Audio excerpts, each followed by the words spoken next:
Hi friends, ಮೆಂತ್ಯ ಗೊಜ್ಜು ಮಾಡೋದು ಹೇಗೆ ಅಂತ ನೋಡೋಣ. ಇವತ್ತು ಆರೋಗ್ಯಕರವಾದ ಮೆಂತ್ಯ ಗೊಜ್ಜು ಮಾಡೋಣ ಬನ್ನಿ. ಮೆಂತ್ಯ ಗೊಜ್ಜು ಮಾಡೋದಕ್ಕೆ 3 ಈರುಳ್ಳಿ ತೊಗೊಂಡಿದ್ದೀನಿ, 1 ಬೆಳ್ಳುಳ್ಳಿ ಗಡ್ಡೆ ತೊಗೊಂಡಿದ್ದೀನಿ, 1 ಈರುಳ್ಳಿ ಗಾತ್ರದ್ದು ಹುಣಸೆಹಣ್ಣು ತೊಗೊಂಡಿದ್ದೀನಿ, ಕರ್ಬೇವಿನ ಸೊಪ್ಪು ಮತ್ತು ಕೊತ್ತಂಬರಿ ಸೊಪ್ಪು 2 ಇದರಲ್ಲಿದೆ, ಅಚ್ಕಾರದ ಪುಡಿ ತೊಗೊಂಡಿದ್ದೀನಿ 1-2 ಟೀ ಸ್ಪೂನಷ್ಟು, ಅರಶಿನ ತೊಗೊಂಡಿದ್ದೀನಿ 1 ಟೀ ಸ್ಪೂನಷ್ಟು, ಹಾಗೆ ಮೆಂತ್ಯ ಹುರಿದು ಪುಡಿ ಮಾಡ್ಕೊಂಡಿರೋಂಥದ್ದು ಮೆಂತ್ಯ ಪುಡಿ, ಜೀರಿಗೆ ಹುರಿದು ಪುಡಿ ಮಾಡ್ಕೊಂಡಿರೋಂಥದ್ದು 1 ಸ್ಪೂನ್ ತೊಗೊಂಡಿದ್ದೀನಿ. ಇದು BP ಶುಗರು ಎಲ್ಲ ಇರೋರು, ಶುಗರ್ ಇರೋರು ಮೇಯ್ನು ಮೆಂತ್ಯಲ್ಲಿ ಮಾಡಿದ ಪದಾರ್ಥ ಏನಾದರೂ ತಿಂತಾರೆ. ಮನೇಲಿ ಟಿಫನ್ಗೆ ಏನು ಮಾಡಬೇಕಪ್ಪ ಅಂತ ಯೋಚನೆ ಮಾಡೋದೇ ಬೇಡ, ಆರಾಮಾಗಿ ಮಾಡ್ಕೋಬೋದು. ಈಗ ಒಂದು ಪಾತ್ರೆ ಇಟ್ಕೊಂಡಿದ್ದೀನಿ, ಇದಕ್ಕೆ ಸ್ವಲ್ಪ ಎಣ್ಣೆ ಹಾಕ್ಕೊಂಡಿದ್ದೀನಿ, ಒಂದು 4-5 ಸ್ಪೂನಷ್ಟು ಎಣ್ಣೆ, ಸ್ವಲ್ಪ ಕಡಿಮೆನೇ ಹಾಕಿದ್ದೀನಿ. ಎಣ್ಣೆ ಕಾದಿದೆ, ಸಾಸಿವೆ ಹಾಕ್ತಾಯಿದ್ದೀನಿ. ಈಗ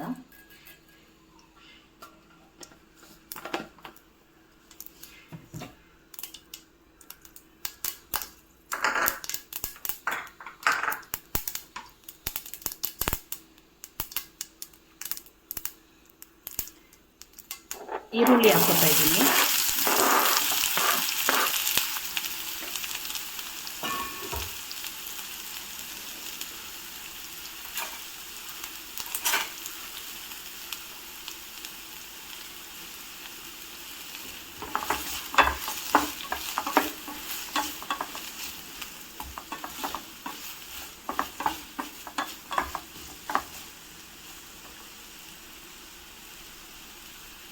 ಈರುಳ್ಳಿ ಬ್ರೌನ್ ಕಲರ್ ಬರಬೇಕು.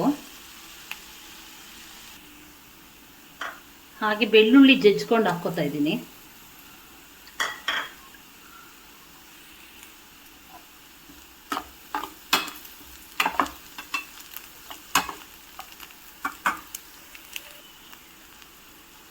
ಹೀಗಾಗಿದೆ. ಈಗ ಮೆಂತ್ಯ ಪುಡಿ ಹಾಕ್ಕೋತಾ ಇದ್ದೀನಿ, ಒಂದು 2 ಸ್ಪೂನಷ್ಟು ಹಾಕ್ಕೋತೀನಿ ನಾನು, ಚೆನ್ನಾಗಿರುತ್ತೆ.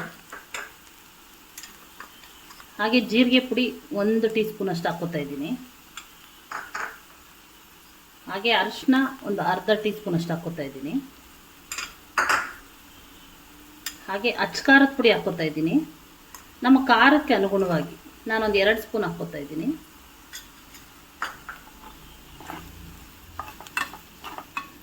ಚೆನ್ನಾಗಿ ಒಂದು ಎಣ್ಣೆಯಲ್ಲಿ ಮಿಕ್ಸ್ ಕೊಟ್ಮೇಲೆ ಇದು ಹುಣಸೆ ಹುಳಿ ಹಾಕ್ಕೋಬೇಕು.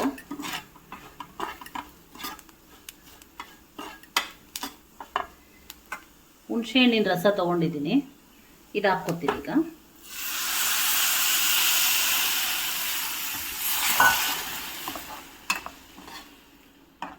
ತುಂಬ ಈಸಿಯಾಗಿ ಆಗುತ್ತೆ, ಬೇಗನೂ ಆಗುತ್ತೆ, ಆರಾಮಾಗಿ ಮಾಡ್ಕೋಬೋದು. ಇದೀಗ ಚೆನ್ನಾಗಿ ಕುದಿಬೇಕು. ಈಗ ರುಚಿಗೆ ತಕ್ಕಷ್ಟು ಉಪ್ಪು ಹಾಕ್ಕೋತಾ ಇದ್ದೀನಿ.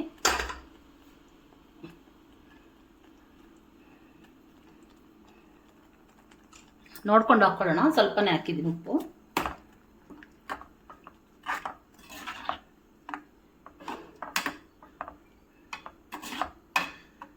ಇದು ಚಪಾತಿಗೆ, ಇಡ್ಲಿಗೆ, ದೋಸೆಗೆ, ಅನ್ನಕ್ಕೆ ಎಲ್ಲದಕ್ಕೂ ಸೂಪರ್ ಕಾಂಬಿನೇಷನ್ನು. ನಾನಿವತ್ತು ಅನ್ನಕ್ಕೆ ಅಂತಲೇ ಮಾಡ್ಕೋತಾ ಇದ್ದೀನಿ.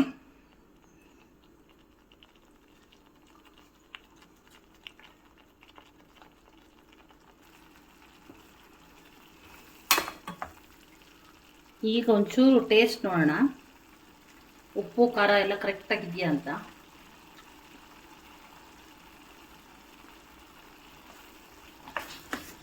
ಸೂಪರಾಗಿದೆ.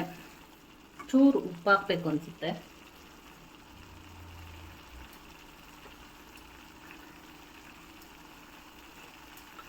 ಸಾಕು, ಕಡಿಮೆನೇ ಹಾಕೋಣ.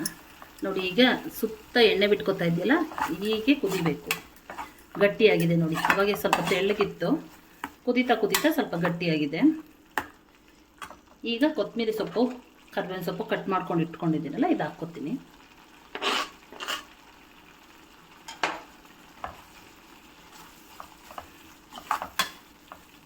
ಅಷ್ಟೇ, ಇದು 10-15 ನಿಮಿಷದೊಳಗಡೆ ರೆಡಿ ಆಗುತ್ತೆ.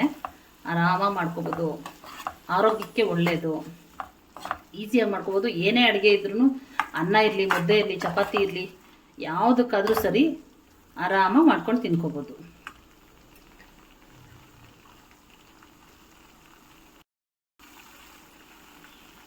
ಈಗ ಇನ್ನೊಂದು ಸ್ವಲ್ಪ ಹೊತ್ತು ಎಣ್ಣೆ ಬಿಟ್ಕೊಂಡ್ವಿ, ಮುಚ್ಚೋಣ ಇದ್ರ ಮೇಲೆ.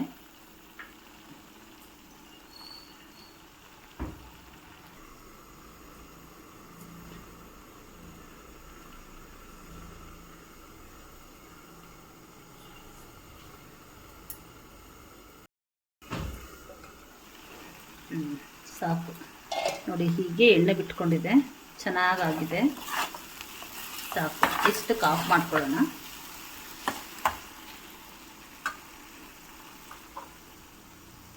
ರೆಡಿಯಾಗಿದೆ ಈಗ ಗೊಜ್ಜು. ಕಲರ್ಫುಲ್ಲಾಗಿ ಎಷ್ಟು ಚೆನ್ನಾಗಿ ಬಂದಿದೆ ನೋಡಿ.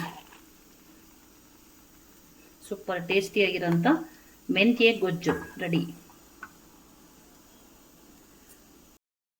ಬಿಸಿ ಬಿಸಿ ಅನ್ನ ಮೆಂತ್ಯ ಗೊಜ್ಜು ರೆಡಿಯಾಗಿದೆ. ತುಂಬ ಚೆನ್ನಾಗಿರುತ್ತೆ. ಒಂದು ಸ್ವಲ್ಪ ತುಪ್ಪ ಹಾಕ್ಕೊಂಡು ತಿಂತಾ ಇದ್ದರೆ ತುಂಬ ಟೇಸ್ಟಿಯಾಗಿರುತ್ತೆ.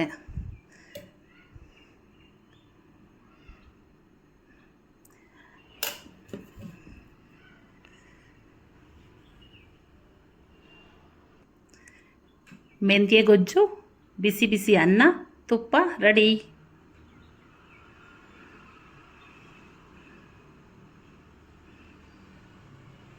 ನಮಸ್ತೆ ಫ್ರೆಂಡ್ಸ್, ಯಾರೆಲ್ಲ ನನ್ನ ಚಾನಲ್ನ ನೋಡ್ತಾ ಇದ್ದೀರೋ ಲೈಕ್ ಮಾಡಿ, ಶೇರ್ ಮಾಡಿ, ಹಾಗೆ ಸಬ್ಸ್ಕ್ರೈಬ್ ಆಗೋದು ಮಾತ್ರ ಮರಿಬೇಡಿ.